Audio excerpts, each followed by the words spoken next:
کہ انگریز مصنف نے لکھا ہے جو عیسائی تھے، وہ کہتے ہیں کہ کاش ہمارے نبی حضرت عیسیٰ کو ایسی جماعت ملی ہوتی تو حضرت عیسیٰ نے اپنی زمانے میں پوری دنیا میں اسلام پھیلایا ہوتا، مگر ہمارے نبی کو ایسی جماعت نہ مل سکی جیسی جماعت محمد رسول اللہ کو ملی۔ بلکہ اس نے ساتھ میں یہ بھی لکھا، جب ہمارے نبی کو اس زمانے کے ان کے مخالفین پھانسی چڑھانے کی تیاری کر رہے تھے، ان کا ساتھ دینے والے ان کو سو تھر کو چھوڑ کے بھاگ گئے، فرار ہو گئے اپنی جان بچانے کے لیے، ٹھیک۔ اور اس کے مقابلے میں اس نے لکھا کہ محمد رسول اللہ کا ساتھ دینے والوں کا حال یہ تھا کہ جیسی محبت انہوں نے اس نبی سے کی ہے، ایسی محبت دنیا کے کوئی قوم اپنے حکمران سے نہیں کرتی۔ اس وقت کا یہ مختصر سا بیان حضرات صحابہ کرام کے متعلق ہوگا۔ حضرات صحابہ کرام کے متعلق بیان کرنے کی ضرورت کیوں ہے؟ تو اس کے جوابات بہت ہیں۔ وجہ نمبر 1، جس طبقے کا تذکرہ قرآن کریم میں اللہ جل شانہ نے بڑی تفصیل کے ساتھ کیا ہے اور جن سے راضی ہونے کا اللہ نے بار بار اعلان کیا ہے، اس طبقے کا تذکرہ ضروری ہے، اس لیے کہ جب اللہ نے ان کا بیان کیا تو وہ بلا وجہ نہیں ہو سکتا۔ وجہ نمبر 2، جناب رسول اکرم صلی اللہ علیہ وسلم نے حضرات صحابہ کرام کے متعلق بے شمار ارشادات فرمائے ہیں، اس میں مجموعی طور پر تمام صحابہ کے متعلق بھی ہیں اور ایک ایک صحابی کے متعلق بھی الگ الگ ہے۔ تو جب اللہ کے نبی علیہ الصلوۃ والسلام نے حضرات صحابہ کرام کا تذکرہ عجیب عجیب انداز میں فرمایا ہے تو اہل ایمان کے لیے بھی لازم ہے کہ وہ حضرات صحابہ کرام کا تذکرہ ضرور کریں۔ وجہ نمبر 3، جیسے اللہ اور مخلوق کے درمیان واسطہ ہیں دین پہنچنے کا جناب رسول اکرم صلی اللہ علیہ وسلم، ایسے ہی جناب رسول اکرم صلی اللہ علیہ وسلم اور امت کے درمیان واسطہ اور رابطہ ہے صحابہ کرام۔ صحابہ کرام وہ مقدس جماعت ہے جنہوں نے اللہ کے نبی سے دین لیا اور مکمل طور پر امت تک پہنچایا، اس میں کہیں کوئی کوتاہی، کہیں کوئی کمی نہیں ہونے دی۔ اس سلسلے میں حضرات صحابہ کرام امین ہیں، امانت دار ہیں کہ بعد کی ساری امت دین لے رہی ہے صحابہ کرام سے، اور صحابہ کرام نے دین لیا اللہ کے نبی علیہ الصلوۃ والسلام سے۔ وجہ نمبر 4، اللہ نے اپنے نبی کو پورے عالم کے لیے نبی بنا کر بھیجا۔ اب مسئلہ یہ تھا کہ کون سے ملک میں اللہ اپنے نبی کو بھیجیں گے، کون سی قوم سب سے پہلے نبی کی مخاطب بنے گی۔ تو ظاہر ہے اللہ جل شانہ نے انتخاب کیا اس طبقے کا، اس علاقے کا، اس خطے کا جس خطے سے پیدا ہونے والی قوم صحابہ کرام بنی ہے۔ تو گویا صحابہ کرام کو منتخب کیا گیا ہے جناب رسول اکرم صلی اللہ علیہ وسلم سے ایمان قبول کرنے، ایمان لینے اور بعد کی قوموں تک ایمان پہنچانے کے لیے۔ اور یہ بات خود اللہ کے نبی علیہ الصلوۃ والسلام نے بھی اور خود صحابہ کرام نے بھی فرمائی، اختارہم اللہ تعالیٰ لصحبۃ النبی، یہ وہ جماعت ہے کہ جن کو اللہ نے اپنے نبی کا ساتھ دینے کے لیے منتخب کیا ہے۔ تو جس جماعت کو اللہ نے منتخب کیا وہ جماعت کوئی معمولی جماعت نہیں ہو سکتی۔ وجہ نمبر 5، دنیا میں اللہ نے انبیاء کرام کو انسانوں کی ہدایت کے لیے بھیجا، اور ہدایت ملنے کا اور کوئی ذریعہ انسانوں کے پاس نہیں ہے۔ اللہ مخلوقات سے کیسی زندگی چاہتے ہیں، اس چاہنے کے لیے اللہ نے اپنا دین بھیجا،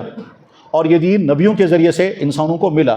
ہر علاقے، ہر قوم، ہر خطے میں اللہ نے نبی بھیجے۔ کچھ نبیوں کا تذکرہ قرآن کریم میں ہے اور اکثر نبیوں کا تذکرہ قرآن میں نہیں ہے۔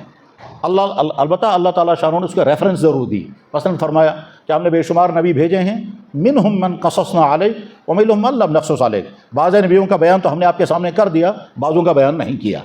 لیکن چونکہ ہم نے ہر قوم کے لیے نبی بھیجا، اور وہ اللہ خود فرماتے ہیں لکل قوم ہاد، ہر قوم کے لیے ہم نے ہدایت کی طرف بلانے والوں کو بھیجا ہے، وَإِن مِّن أُمَّةٍ إِلَّا خَلَا فِيهَا نَذِيرٌ، اور کوئی قوم ایسی نہیں ہے جن کے لیے ہم نے نبی نہ بھیجا ہو۔ تو اس کے معنی یہ ہے کہ ہر قوم، ہر خطے، ہر طبقے کے لیے اللہ نے ہر زمانے میں نبی بھیجے ہیں۔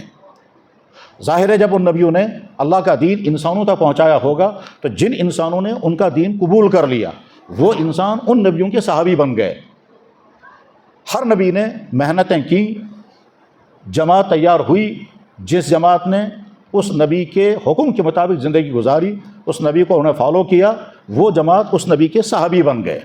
اب جب ہم یہ دیکھیں گے کہ کس نبی نے کتنے صحابہ تیار کیے تو جواب آتا ہے کہ جناب رسول اکرم صلی اللہ علیہ وسلم نے جیسی عظیم الشان جماعت تیار کی ہے ایسی اور کسی نبی کی تیار نہیں ہو سکی۔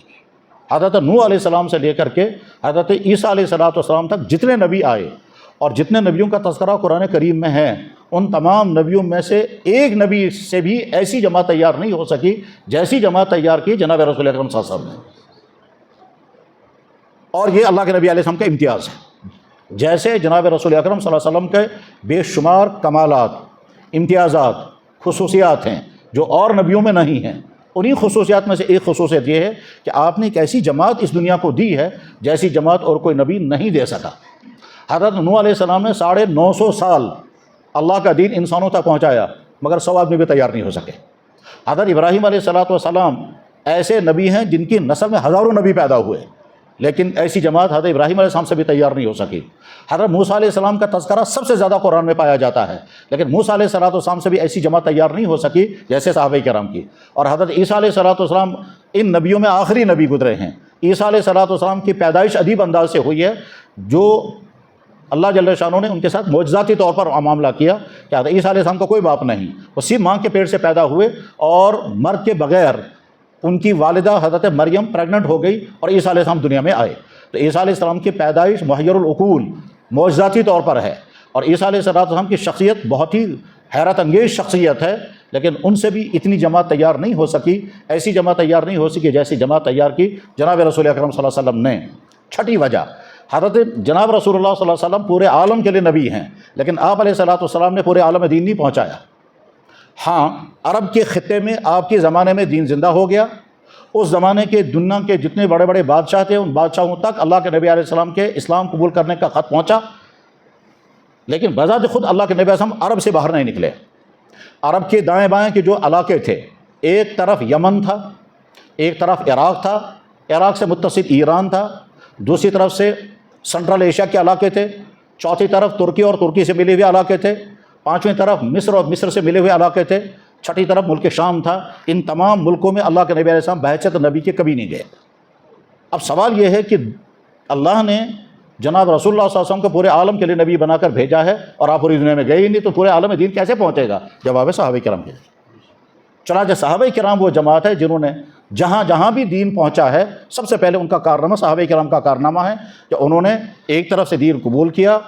اس کو ٹھیک طرح سے جذب کیا، اپنا مزاج وہی بنایا جو نبی چاہتے تھے، اور اس کے بعد پھر وہ دین لے کر ملکوں میں گئے ہیں، خطوں میں گئے ہیں، بلکہ ان کے ذہن میں یہ تھا کہ پورے عالم میں جہاں تک ہم پہنچ سکیں وہاں تک ہم جائیں گے۔ چنانچہ جہاں تک وہ پہنچ سکے ہیں وہاں تک وہ پہنچے، چاہے ان کو اپنا ملک چھوڑنا پڑا، مکہ اور مدینہ جیسا خطہ چھوڑ دیا اور ملکوں میں پھیل گئے۔ کوئی صحابی کہیں دفن ہے، کوئی صحابی کہیں دفن ہے، یہاں تک کہ صحابہ کرام میں سے ایسے افراد بھی ہیں کہ جو چائنا تک پہنچے، ایسے افراد بھی ہیں کہ جو بخارا تک پہنچے، ایسے افراد بھی ہیں جو ترکی پہنچے، ایسے افراد بھی ہیں جو مصر پہنچے، ایسے بے شمار صحابہ کرام جو ملک شام کے خطوں میں پہنچے، اور اس طرح سے ان کی قبریں اب نہ مکہ میں ہیں نہ مدینہ میں ہیں، ان کی قبریں ان ملکوں میں ہیں جہاں وہ اسلام لے کر کے پہنچے۔ اور یہ جناب رسول اکرم صلی اللہ علیہ وسلم کا وہ مشن تھا جو صحابہ کرام کے ذریعے سے دنیا کے انسانوں تک پہنچا۔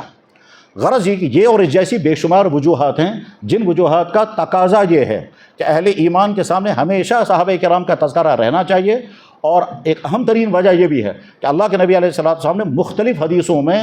تلقین کی ہے کہ خبردار میرے صحابہ کے متعلق بدزبانی مت کرنا، میرے صحابہ کو برا بلا مت کہنا، اور ساتھ میں یہ بھی فرمایا اذا رأیتم الذین یسبون اصحابی، جب تم کسی انسان کو دیکھو کہ میرے صحابہ کو برا بلا کہہ رہا ہے، فقولوا لعنت اللہ علی شرکم، تو کہنا لعنت ہو تمہارے اس شر پر جو شر تمہاری زبان سے نکلا۔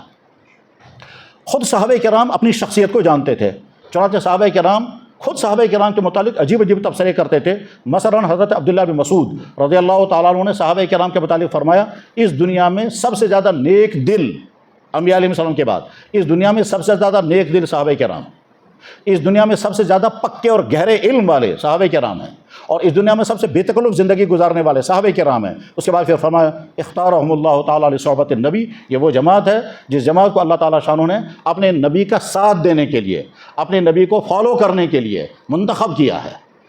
اور آخری وجہ جو ہے وہ یہ کہ قرآن کریم کی جو آیتیں پڑھی گئی ہیں، ان آیتوں میں اللہ تعالیٰ شانہ نے وہ بات ارشاد فرمائی ہے جو اور کسی جماعت کے بارے میں ممکن ہی نہیں ہے۔ انبیاء علیہ السلام کے بعد صرف صحابہ کرام تک مقام وہ ہے جن کو اللہ اسی دنیا میں کہتا ہے کہ میں ان سے راضی ہو چکا ہوں، رضی اللہ عنہ ورضوا عنہ، میں ان سے راضی ہو چکا ہوں۔ گویا ان کی زندگی بالکل وہ آئیڈیل زندگی ہے جیسی میں چاہتا تھا میرے نبی کے ماننے والے بننے چاہیے، یہ ویسی جماعت بن گئی، میں ان سے راضی ہو گیا۔ اور مزید یہ بھی فرما کہ یہ بھی مجھ سے راضی ہیں، یعنی اگر ان پر کتنی مصیبتیں آئیں، کتنی پریشانیاں آئیں، کتنے مظالم ان پر آئے، تو انہوں نے کبھی گلا نہیں کیا کہ یا اللہ ہم نے آپ کا دین قبول کیا، ہم پر یہ مصیبتیں کیوں ہیں؟ یہ بھی مجھ سے راضی ہیں چاہے ان پر کیسے حالات آئے۔ اور میں بھی ان سے راضی ہوں کہ ان کی رضی اللہ عنہم ورضوا عنہ، یہ امتیاز، یہ میڈل صرف صحابہ کرام کو اللہ تعالیٰ شاہ نے عطا فرمایا ہے۔ یہ وہ مختلف وجوہات ہیں جن وجوہات کا تقاضا یہ ہے کہ ایمان والوں کے سامنے ہمیشہ صحابہ کا نقشہ رہنا چاہیے، صحابہ کا مقام رہنا چاہیے، اور اگر نہیں تو ایمان کے مکمل ہونے نامکمل ہونے کا خطرہ ہے۔ امام بخاری رحمہ اللہ تعالیٰ نے اپنی کتاب بخاری شریف میں کتاب الایمان کے اندر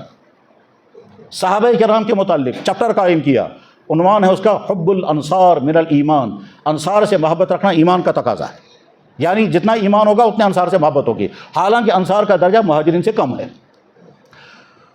وقت چونکہ بہت زیادہ نہیں ہے اس لیے بہت اختصار کے ساتھ میں عرض کرتا ہوں۔ صحابی اس شخص کو کہتے ہیں جس نے اللہ کے نبی کو ان آنکھوں سے دیکھا، ایمان قبول کیا، اور ایمان قبول کرنے ہی کی حالت میں دنیا میں رخصت ہو گئے۔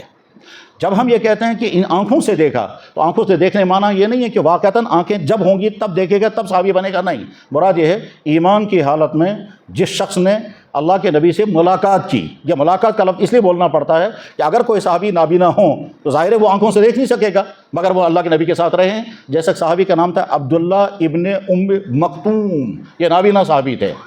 اور اتنے اونچے مقام کے شخص تھے کہ تقریباً 13 مرتبہ اللہ کے نبی علیہ السلام نے ان کو مسجد نبی میں امام بنایا جب آپ سفر میں گئے، حالانکہ نابینا تھے۔ تو غرض یہ کہ جس شخص نے ایمان کی حالت میں نبی سے ملاقات کی، اگر وہ آنکھوں والا تھا تو دیکھا بھی، اور اگر وہ آنکھوں والا نہیں تھا تو ملاقات کی، اور ایمان کی حالت میں دنیا سے رخصت ہو گیا۔ تو اب یہ ساری شرطیں جو پائی جائیں گے، ایمان کی حالت بھی پائی جانی چاہیے، نبی سے ملاقات بھی پائی جانی چاہیے، اور ایمان قبول کرنا چاہیے، اور ایمان ہی کی حالت میں جب دنیا سے جائے گا تب وہ صحابی بن سکے گا۔ یہ جو ملاقات ہے، یہ ملاقات کے لیے ضروری نہیں ہے کہ صحابی کو پتہ چل جائے کہ میں جس کو دیکھ رہا ہوں یہ اللہ کا نبی ہے۔ اگر یہ ایمان کی حالت میں ہے اور اس نے اللہ کے نبی کو دیکھا مگر اسے پتہ نہیں چل سکا بالفرض کہ یہ جس کو میں نے دیکھا یہ اللہ کے نبی تھے، اسے پتہ نہیں چل سکا کہ یہ نبی تھے، اور دیکھ لیا اور وہ ایمان کی حالت میں تھا اور ایمان کی حالت میں دنیا میں رخصت ہو گیا، تو یہ شخص بھی صحابی بن گیا، حالانکہ اسے پتہ ہی نہیں چلا کہ کیا ایسا ہو سکتا ہے۔ جواب ہوگا یا نہیں ہوگا، لیکن اگر ہم امکان مان لیں، مثلا جناب رسول اللہ صلی اللہ علیہ وسلم کسی سفر میں ہیں، دور سے ایک شخص نے قافلہ دیکھا، اس قافلے میں اس نے دیکھا ایک نمایاں اونٹ پر کوئی آدمی جا رہا ہے اور وہ اللہ کے نبی تھے، اور حضور کو نہیں معلوم ہے کہ وہ شخص مجھے پہاڑی سے دیکھ رہا ہے اور وہ ایمان والا تھا، اس نے چونکہ اللہ کے نبی کو دیکھ لیا، یہ شخص بھی صحابی بن گیا۔ اچھا، اگر کسی شخص نے ایمان قبول کر لیا ہے لیکن اللہ کے نبی سے اس کی ملاقات نہیں ہوئی ہے اور اللہ کے نبی نے اس کو دیکھا اور اسے پتہ ہی نہیں چل سکا کہ اللہ کے نبی نے مجھے دیکھ لیا، یہ شخص بھی صحابی بن گیا۔ یہ ڈیفینیشن جہاں لکھی ہوئی ہوتی ہے وہاں یہ ساری ڈیٹیل موجود ہے یہ تھوڑا علمی قسم کا مسئلہ، اس لیے عوام کو یہ ساری تفصیل بیان کرنے کی کبھی ضرورت نہیں رہتی ہے۔ شارٹ میں ایک عام مسلمان یہ سمجھنا چاہیے، جس شخص نے اللہ کے نبی کو آنکھوں سے دیکھا یا ملاقات کی، ایمان قبول کیا، پھر ایمان ہی کی حالت میں دنیا سے رخصت ہو گیا، تو یہ شخص صحابی رسول ہے، اور وہ تمام آیتیں اور احادیث جو صحابہ کے متعلق ہیں یہ اس پر فٹ ہو جائیں گی۔ اللہ جل شانہ نے صحابہ کرام کے متعلق قرآن کریم میں کیا کہا ہے؟ جواب بہت مضامین ہیں، جس میں 3 آیتیں اس سے پڑھی گئی۔ اللہ جل شانہ ارشاد فرماتے ہیں، بلا شبہ وہ لوگ جنہوں نے ایمان قبول کیا اور ہجرت کی اور نبی کے ساتھ انہوں نے جہاد کیا، اور وہ لوگ کہ جنہوں نے ان ہجرت کرنے والوں کو ٹھکانہ دیا اور ان کی مدد کی، ایمان قبول کیا، ہجرت کی، جہاد کیا، جنہوں نے ان آنے والوں کی مدد کی، اپنے گھر ان کے سامنے پیش کیے، ان کو ٹھکانے دیے، ان کو تعاون دیا، ہر طرح کا فیلق کیا، اور ایمان خود بھی قبول کیا، ان کے بارے میں اللہ تعالیٰ فرماتے ہیں اولئک هم المؤمنون حقا، یہ سچے مومن ہیں، لہم مغفرۃ ورزق کریم، ان کے لیے مغفرت ہے اور رزق کریم ہے، یہ اللہ جل شانہ اعلان فرما رہے ہیں اس دنیا میں ہی۔ دوسری جگہ اللہ تعالیٰ فرماتے ہیں والسابقون الاولون من المہاجرین والانصار، جنہوں نے بالکل ابتدا میں ہی اسلام قبول کر لیا، پہلی ملاقات میں اللہ کے نبی علیہ السلام سے اسلام قبول کر لیا، سابقون جو سب سے آگے نکل کے ایمان قبول کرنے میں وہ، والسابقون الاولون من المہاجرین والانصار والذین اتبعوہم بإحسان، اور اس کے بعد پھر جن لوگوں نے انہی کے نقش قدم پر زندگی گزاری، یعنی انہوں نے بھی ایمان قبول کیا اور ویسی زندگی گزاری، اللہ جل شانہ آگے فرماتے ہیں، کیا فرماتے ہیں؟ والذین اتبعوہم بإحسان رضی اللہ عنہم ورضوا عنہ، اللہ ان سے راضی ہو چکا ہے اور وہ بھی مجھ سے راضی ہو گئے۔ ایک جگہ اللہ جل شانہ فرماتے ہیں، اے دنیا کے انسانوں، اگر تم ایمان لاؤ گے ویسا جیسا ان صحابہ کرام نے ایمان لایا نبی پر تو تمہارا ایمان مانا جائے گا۔ فَإِنْ آمَنُوا بِمِثْلِ مَا آمَنْتُمْ بِهِ، اگر تمام باقی لوگ ایمان قبول کریں ویسا ہی جیسے صحابہ کرام نے ایمان قبول کیا ہے تب وہ مومن بنیں گے، اور اگر ویسا ایمان نہ ہوا تو پھر تمہارا ایمان معتبر نہیں ہوگا۔ تاریخی طور پر جب غور کرتے ہیں تو اللہ کے نبی نے یہ جو جماعت تیار کی تھی، ایمان قبول کرنے سے پہلے ان کی علمی حالت بالکل جاہل، اخلاقی حالت بالکل جانوروں جیسی، سماجی حالت بہت ہی زیادہ خراب، معاشی حالت بہت زیادہ پست، یعنی بالکل وہ جیسے جانوروں جیسی زندگی ہوتی، قبائلی زندگی تھی، شیڈول ٹرائب تھے، اور اخلاقی اعتبار سے بھی تھا، ساری اخلاقی خرابیاں ان کے اندر موجود تھی، کوئی خوبی ان کے اندر نہیں پائی جاتی تھی، بلکہ اگر کوئی ملک چاہتا بھی تھا کہ اس پر قبضہ کریں تو ساتھ میں کہتے تھے بھائی یہاں کے لوگ بہت خراب ہیں، اس کو اپنے ساتھ جوڑنا بھی ٹھیک نہیں ہے، یعنی کوئی ان کا حکمراں بننے کو بھی تیار نہیں ہوتا تھا، ایسے برے رویے والی قوم تھی یہ، ان کے اندر اللہ تعالیٰ شاہ نے نبی کو بھیجا۔ ان کے لیے اللہ نے نبی کیوں بھیجا؟ اس زمانے میں تو دنیا کی دوسری بڑی بڑی قومیں آباد تھی، مثلا چائنا کی قوم بھی تھی، پرشین قوم تھی، رومی قوم تھی، یورپ کے کچھ علاقوں میں بھی انسان پائے جاتے تھے، اور خود یہاں ہندوستان کی قومیں تھیں۔ ان تمام قوموں کے بجائے عرب کی قوم کو اللہ نے منتخب کیوں کیا؟ جواب ہے ان کے اندر کچھ کوالٹی تھی، اور وہ کوالٹی یہ تھی کہ وہ کسی بات کو قبول نہیں کرتے تھے جب تک اکڑ پر رہیں گے، اور جب وہ کسی بات کو قبول کرتے تھے تو اس کے لیے جان و مال کی قربانی دینا ان کا مزاج تھا۔ وہ سچے تھے، جب کافر تھے تو پکے کافر تھے، اور جب ایمان والے بنے تو پکے ایمان والے بنے۔ مثال اس کے حضرت عمر فاروق رضی اللہ تعالیٰ عنہ، کہ جب عمر فاروق کافر تھے تو آپ پکے درجے کے کافر تھے، اتنے خطرناک کافر تھے کہ جناب رسول اللہ صلی اللہ علیہ وسلم کو قتل کرنے کا پلان بنا رہے تھے، اور جب وہ انہوں نے ایمان قبول کیا تو پھر عمر بن گئے۔ تو غرض یہ کہ وہ جو کوالٹی پہلے سے تھی وہ کوالٹی اب اسلام کے لیے استعمال ہونے لگی۔ جھوٹ بولنا وہ نہیں جانتے تھے، وعدہ خلافی ان کے ہاں نہیں پائی جاتی تھی، جس بات کو قبول کریں گے اس کے لیے جان دینا ان کے لیے بہت آسان تھا، جب وہ کسی چیز کو ایکسیپٹ کریں گے تو اس کے بعد پھر اس کو چھوڑنے کا سوال ہی نہیں پیدا ہوتا۔ غرض یہ کہ کچھ خوبیاں ان کے اندر تھی، اس وجہ سے اللہ تعالیٰ شاہ نے اپنے نبی کو اس خطے میں بھیجا جس خطے کے لوگ تیار ہو جائیں گے اور بعد میں میرے نبی کا پیغام اور میرے نبی کا دین پورے عالم میں پہنچائیں گے، اس جماعت کو اللہ تعالیٰ شاہ نے منتخب کیا، وہ صحابہ کرام کی جماعت ہے۔ دنیا کے کسی نبی نے، دنیا کے کسی بھی ریفارمر نے، دنیا میں کسی بھی اوتار نے، دنیا میں کے کسی بھی اصلاح کرنے والے نے، نہ کسی حکمران نے، نہ کسی ریفارمر نے، نہ کسی نبی نے، نہ کسی دیوتا نے، نہ کسی اوتار نے، کسی نے بھی ایسی جماعت تیار نہیں کی جیسی جماعت تیار کی ہے جناب رسول اکرم صلی اللہ علیہ وسلم۔ اور وہ پتہ چلے گا کب؟ جب ان کا کیریکٹر دیکھیں گے۔ حکمراں ہونے کی حیثیت سے اس کائنات میں نبیوں کے بعد اور کوئی ایسا نہیں ہے جیسے صحابہ کرام کی حکمرانی تھی، چاہے وہ پورے ملک کی حکمرانی ہوتی، چاہے ایک خطے کی حکمرانی ہے۔ پورے ملک کی حکمرانی مثلا حضرت صدیق اکبر رضی اللہ تعالیٰ عنہ پوری مملکت اسلامیہ کے پہلے حکمران، حضرت فاروق اعظم رضی اللہ تعالیٰ عنہ اس کے بعد حکمران بنے، حضرت عثمان ابن عفان اس کے بعد حکمران بنے، حضرت علی ابن ابی طالب اس کے بعد حکمران بنے۔ اس کو کہتے ہیں خلفائے راشدین۔ یہ چار خلفائے راشدین جن کو اللہ کے نبی علیہ السلام نے پہلے فرما دیا تھا علیکم بسنتی و سنت الخلفاء الراشدین، تم پر میرا طریقہ بھی تمہارے لیے آئیڈیل طریقہ اور لازم ہوگا، اور میرے بعد جو خلفائے راشدین آئیں گے ان کا طریقہ بھی تمہارے لیے آئیڈیل ہوگا۔ یہ وہ حکمران تھے جو پورے ملک کے رہے۔ اس کے بعد جو خطوں کے حکمران بنے ہیں، مثلا معاذ بن جبل یمن کے گورنر بنائے گئے، اسی طرح سے حضرت عتاب ابن اسید مکہ کے گورنر بنائے گئے، اسی طرح سے حضرت امیر معاویہ رضی اللہ تعالیٰ عنہ ملک شام کے گورنر بنے، حضرت سعد بن وقاص عراق کے گورنر بنے۔ تو یہ علاقائی حکمران ہیں گورنر کی حیثیت سے، اور وہ بڑے حکمران ہیں پورے ملک کی حیثیت سے۔ حکمران چاہے چھوٹے سے چھوٹا رہا ہو یا بڑے سے بڑا رہا ہو، ایسی آئیڈیل حکومت انہوں نے چلائی ہے اس کائنات میں، اور کسی قوم کا کوئی فرد اتنا عادل حکمران نہیں بن سکا، جنہوں نے حکومتوں کو اپنی ذاتی خواہشات، اپنی عیش و عشرت کے لیے استعمال نہیں کیا۔ حکمراں بننے سے پہلے بھی ان کی مالی حالت وہی ہوتی تھی، اور حکمراں بننے کے بعد بھی ان کی مالی حالت وہی ہوتی تھی۔ حکمراں بننے سے پہلے بھی ان کا زندگی کا طرز جو تھا، حکمراں بننے کے بعد ان کی زندگی کا طرز ویسا ہی تھا۔ اگر فاروق اعظم رضی اللہ عنہ حکمراں بننے سے پہلے پھٹے ہوئے کپڑے پہنتے تھے تو جب آدھی دنیا پر ان حکم کی حکومت تھی اس وقت ان کے کپڑے ویسے ہی تھے۔ جیسے جناب رسول اکرم صلی اللہ علیہ وسلم جب مدینے کے حکمران نہیں بنے تب آپ کے پاس کوئی مال نہیں تھا، لیکن جب آپ حکمران ہونے کے بعد جب آپ اس دنیا سے رخصت ہو گئے اس وقت بھی آپ کی مالی حالت وہی تھی کہ گھر میں کھانے والوں کے لیے گھر میں کھانے کا انتظام نہیں ہے، گھر میں کھانے کا انتظام نہیں ہے، کوئی پراپرٹی نہیں ہے، کوئی بیلنس نہیں ہے، کوئی دولت نہیں ہے، کوئی چیز چھوڑ کر اللہ کے نبی ایسا نہیں گئے۔ صحابہ کرام کا معاملہ بھی ایسا ہی تھا۔ حضرت صدیق اکبر رضی اللہ تعالیٰ عنہ، حضرت فاروق اعظم رضی اللہ عنہ، حضرت عثمان بن عفان رضی اللہ عنہ، حضرت علی بن ابی طالب کہ ایک دانہ بھی نہ بیت المال سے، نہ حکومت کے خزانے سے، نہ کسی فرد کا ان کے ذمہ چڑھایا جا سکتا ہے کہ صاحب انہوں نے غلط طریقے سے یہ پراپرٹی جمع کی ہوگی یا کسی پر ظلم کیا ہوگا، نہیں۔ صحابہ کرام تاریخی اعتبار سے ایسی ممتاز ترین قوم ہے، اور یہ بات صرف مسلمان مورخین نہیں، دنیا کی تاریخ لکھنے والے جو بھی مورخ ہیں، چاہے وہ متعصب ہوں چاہے وہ منصف ہوں، انگریز رائٹر ہوں، وہ بھی تسلیم کرتے ہیں کہ صاحب ایسی جماعت اور کوئی شخص تیار نہ کر سکا۔ بلکہ انگریز مصنف نے لکھا ہے جو عیسائی تھے، وہ کہتے ہیں کہ کاش ہمارے نبی حضرت عیسیٰ کو ایسی جماعت ملی ہوتی تو حضرت عیسیٰ نے اپنی زمانے میں پوری دنیا میں اسلام پھیلایا ہوتا، مگر ہمارے نبی کو ایسی جماعت نہ مل سکی جیسی جماعت محمد رسول اللہ کو ملی۔ بلکہ اس نے ساتھ میں یہ بھی لکھا، جب ہمارے نبی کو اس زمانے کے ان کے مخالفین پھانسی چڑھانے کی تیاری کر رہے تھے، ان کا ساتھ دینے والے ان کو سو کو چھوڑ کے بھاگ گئے، فرار ہو گئے اپنی جان بچانے کے لیے، ٹھیک۔ اور اس کے مقابلے میں اس نے لکھا کہ محمد رسول اللہ کا ساتھ دینے والوں کا حال یہ تھا کہ جیسی محبت انہوں نے اس نبی سے کی ہے، ایسی محبت دنیا کی کوئی قوم اپنے حکمران سے نہیں کرتی۔ مثلا جناب رسول اللہ صلی اللہ علیہ وسلم اگر وضو کرتے تھے تو صحابہ کرام وہ وضو کا پانی ہاتھوں میں لے کر کے بدن پر ملتے تھے، بلکہ بخاری میں حدیث ہے کہ اللہ کے نبی علیہ السلام نے لعاب مبارک پھینکا یعنی تھوکا تو یہ جو بلغم آپ نے نکالا ہے اس کو زمین پر گرنے نہیں دیا، صحابہ نے اٹھایا اور اپنے بدن پہ ملا۔ ایسی محبت جو جناب رسول اللہ صلی اللہ علیہ وسلم سے صحابہ کرام نے اپنائی اور پیش کی، ایسی محبت اس دنیا میں کسی بھی قوم نے اپنے نبی یا اپنے ریفارمر یا اپنے کسی محبوب یا اپنے کسی پیر یا اپنے کسی دیوتا یا اپنے کسی اوتار کے ساتھ نہیں کی ہے۔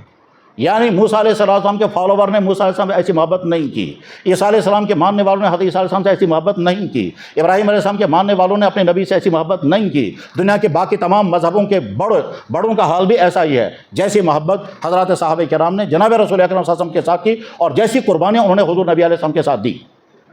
صحابہ کرام ہی وہ جماعت ہے کہ جنہوں نے اللہ کے نبی سے دین لیا اور ملکوں تک پہنچایا۔ جب ہم یہ دیکھیں گے کس ملک میں تاریخی طور پر اسلام کب اور کیسے پہنچا، جیسے مثلا ہم کشمیریوں کی ذمہ داری ہے کہ ہم یہ سمجھیں کہ کشمیر میں اسلام کیسے پہنچا،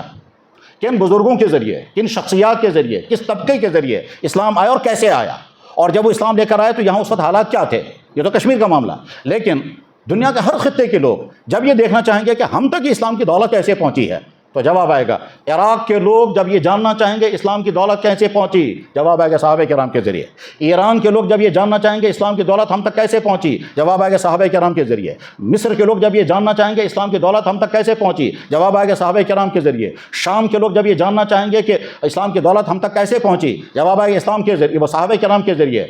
ملک شام میں موراکو تک اگر لوگ جاننا چاہیں گے کہ اسلام کی دولت ہم تک کیسے پہنچی، جواب آئے گا صحابہ کرام کے ذریعے۔ ہندوستان کے لوگ اگر یہ جاننا چاہیں گے ہم تک اسلام کی دولت صحابہ کرام کے ذریعے پہنچی ہے، جواب ہے کہ نہیں۔ تو کیا صحابہ کرام نے کوشش کی تھی کہ یہاں اسلام آنا چاہیے، جواب یہاں کوشش کی تھی۔ چنانچہ حضرت فاروق اعظم رضی اللہ تعالیٰ عنہ نے ایک ڈیلیگیشن بھیجا ہے 2 یا 3 آدمیوں کا کہ تم دیکھو یہ ہندوستان کہاں ہے اور وہاں کے حالات کیا ہیں، وہاں کی قومیں کیسی ہیں، وہاں کا ملک کیسا ہے، تاکہ ہم یہ دیکھیں کہ وہاں اسلام جا سکے گا یا نہیں، ہم کیسے اسلام وہاں پہنچا سکیں گے۔ اللہ کے نبی علیہ السلام نے لفظ ہند کا تذکرہ کیا، حدیث میں موجود ہے کہ اللہ کے نبی علیہ السلام نے فرمایا کہ میری امت میں 2 طبقے ضرور جنت میں جائیں گے، ان طبقوں میں سے ایک طبقہ وہ ہوگا جو ہندوستان اسلام لے کر کے جائے گا۔ بلکہ ایک موقع پر اللہ کے نبی علیہ السلام کی خدمت میں یمن کے کچھ لوگ آئے تو آپ نے دیکھ کر کے فرمایا یہ تو ایسے لگتے ہیں جیسے ہندوستان کے لوگ ہیں، کأنہم رجال الہند، یہ ایسے ہیں جیسے ہندوستان کے لوگ ہیں۔ تو صحابہ کرام کے ذہنوں میں تھا کہ ہندوستان اسلام پہنچنا چاہیے، مگر چونکہ درمیان میں بیچ میں سمندر ہے، اس لیے سمندر کی وجہ سے وہ صحابہ کرام کی جماعت نہیں آ سکی۔ اس کے بعد پھر حضرت عثمان بن عفان رضی اللہ عنہ کے زمانے میں اسلام کے کچھ ساؤتھ انڈیا کے کچھ حصوں میں اسلام پہنچا ہے۔ تو غرض یہ کہ دنیا کے بے شمار ملکوں میں صحابہ کرام کے ذریعے سے اسلام پہنچا ہے۔ جناب رسول اللہ صلی اللہ علیہ وسلم پر اللہ کا قرآن نازل ہوا، اللہ کے نبی علیہ السلام نے یہ قرآن کن کے حوالے کیا، جواب ہے صحابہ کرام کے ذریعے۔ صحابہ کرام نے اس قرآن کو لکھا بھی، زبانیں بھی یاد کیا اور اگلی قوموں تک پہنچایا، اور اس طرح سے پہنچایا کہ اس میں کہیں کوئی کمی زیادتی نہیں ہونے دی۔ اور یہ اتھینٹک ہے کہ وہ قرآن جو ہمارے ہاتھوں میں ہے، یہ قرآن اسی طرح سے لکھا ہوا ہے لوح محفوظ پر، اسی طرح سے نازل ہوا جناب رسول اکرم صلی اللہ علیہ وسلم پر۔ اللہ کے نبی علیہ السلام نے صحابہ کرام کو یہی قرآن زبانی یاد کرایا اور انہیں صحابہ کرام کو نوٹ کرایا، اس کے بعد انہیں صحابہ کرام نے قرآن کو جمع کیا، اور اس کے بعد پھر یہ قرآن آگے چلتے چلتے ہم تک پہنچا ہے۔ دنیا کی اور کوئی مذہبی کتاب اس طرح سے مستند طریقے سے نہ محفوظ ہو سکی نہ اگلی قوموں تک پہنچ سکی۔ یہی وجہ ہے کہ اللہ کی بھیجی ہوئی کتاب تورات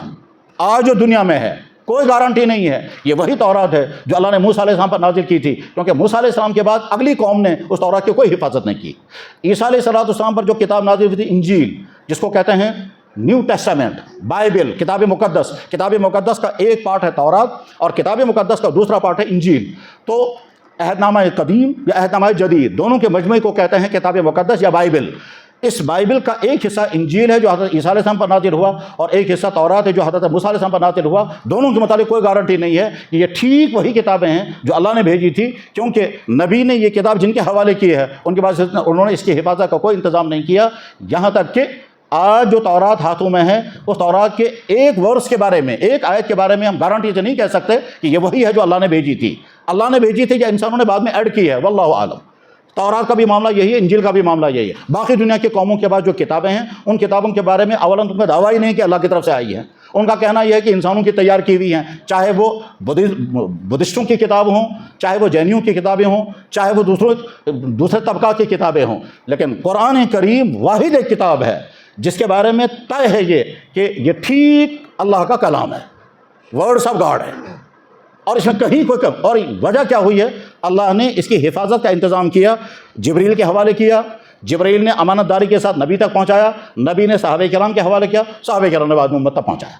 اور اس پہنچانے میں انہوں نے جتنے سورس استعمال کیے جانے چاہیے تھے وہ سارے سورس انہوں نے استعمال کر لیے. نتیجہ یہ ہوا کہ انسانوں کے تک اللہ کا ایک کلام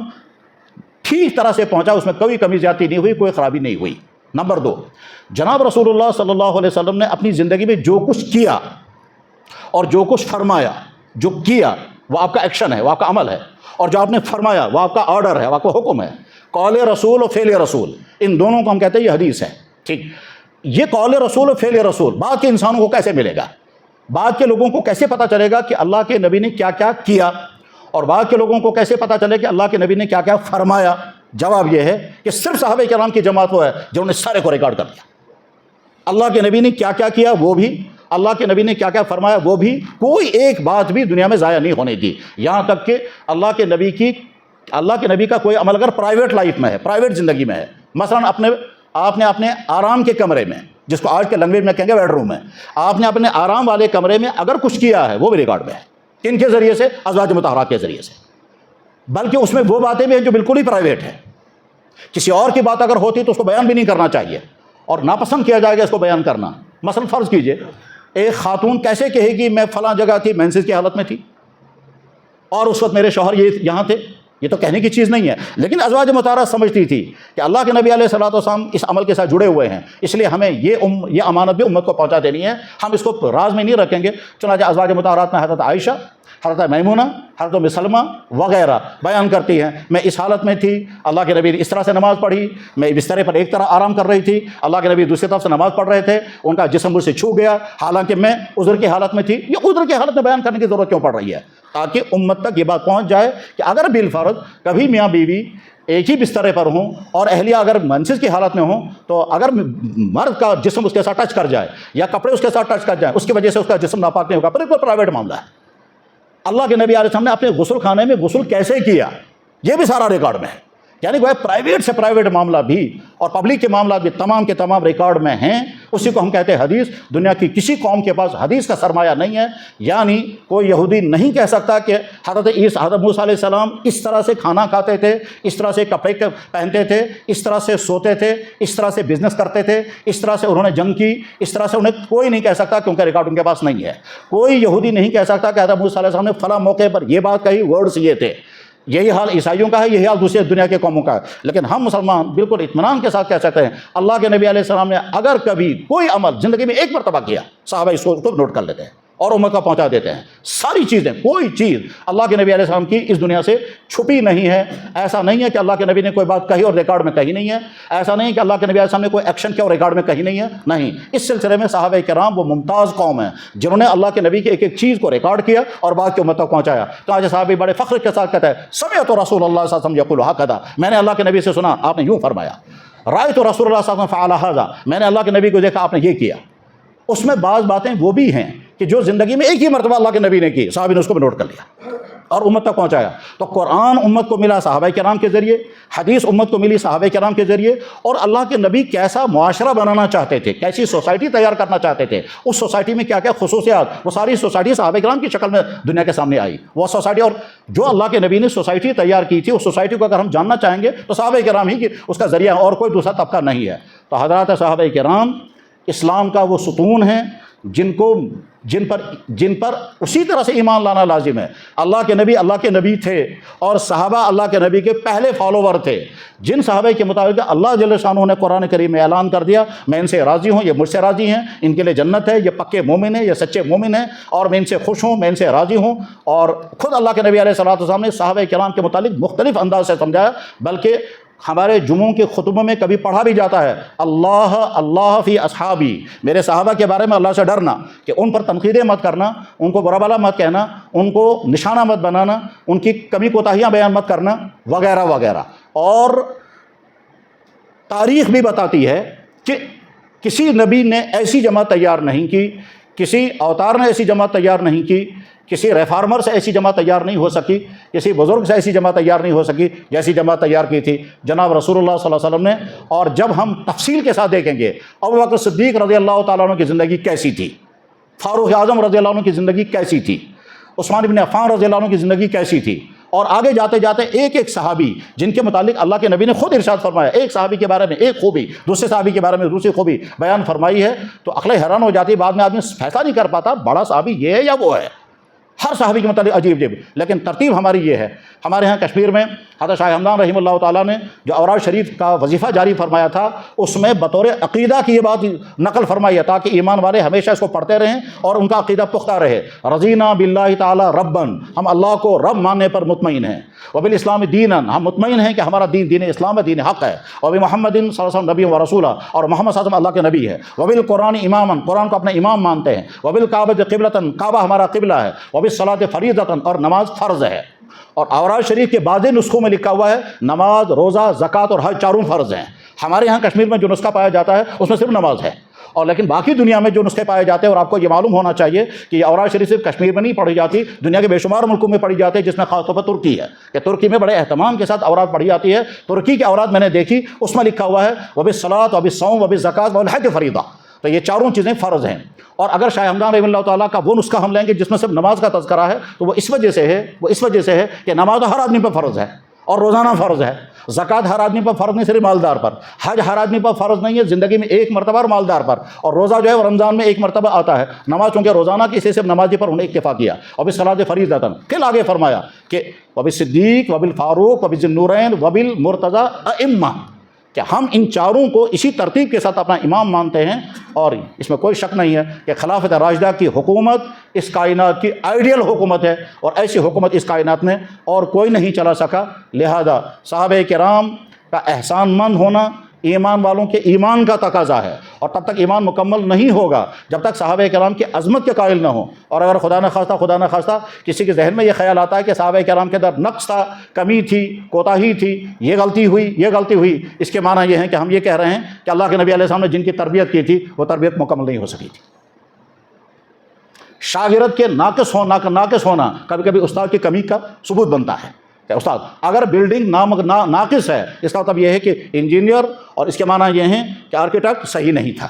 اگر کسی بیمار کا علاج ٹھیک طرح سے نہیں ہو سکا، اس کا مطلب یہ ہے کہ ڈاکٹر کے اندر کوئی کمی رہی ہے، ہو سکتا ہے بیمار کے اندر ہی کوئی کمی رہی ہو، لیکن کبھی کبھی ایسا بھی ہوتا ہے کہ ڈاکٹر کی کوتاہی کی وجہ سے۔ اور جب ہم یہ کہیں گے کہ صحابہ کرام ایک مکمل کامل انسان تھے، تو دوسرے لفظوں میں ہم یہ کہتے ہیں یہ محمد رسول اللہ کا کارنامہ ہے کہ ایسی جماعت تیار کی جو سب سے برے تھے، اور بعد میں ان کی تربیت کے نتیجے میں اس کائنات کے سب سے بہترین انسان وہ بنے ہیں۔ اور ایسی مثال دنیا میں کسی کے پاس نہیں ہے۔ یہ بات صرف ہم مسلمان ہی نہیں کہتے ہیں، بلکہ دنیا کے بے شمار انصاف پسند مصنفین، بے شمار انصاف پسند مفکرین، بے شمار انصاف پسند تھنکرز بھی تسلیم کرتے ہیں۔ اس کے بے شمار مثالیں ہیں، بس میں اسی پہ اکتفا کرتا ہوں۔ حضرات انبیاء علیہ السلام کے بعد اس کائنات کا سب سے مقدس ترین طبقہ حضرات صحابہ کرام ہیں، اور صحابہ کرام وہ جماعت ہے جن کو دنیا میں ہی اللہ تعالیٰ شان فرما وَكُلًّا وَعَدَ اللَّهُ الْحُسْنَى، ہر صحابی کے متعلق میرا وعدہ ہے کہ ان کو حسنہ ہی حسنہ ہوگا۔ حسنہ سے مراد ہے اللہ کی رضا، حسنہ سے مراد ہے جنت، حسنہ سے مراد ہے قیامت کی آخرت کی کامیابی، حسنہ سے مراد ہے اس دنیا کے لیے حسین ترین جماعت اگر ہے تو یہ صحابہ کرام ہیں۔ صحابہ کرام اس کائنات کا مقدس ترین طبقہ ہے، اور یہ ہر ایمان والے کو ایمان کی بنیاد پر ماننا چاہیے، اور غیر ایمان والے کو تاریخ کے فیصلوں کے مطابق ماننا چاہیے۔ وآخر دعوانا ان الحمد للہ رب العالمین برحمتک یا ارحم الراحمین۔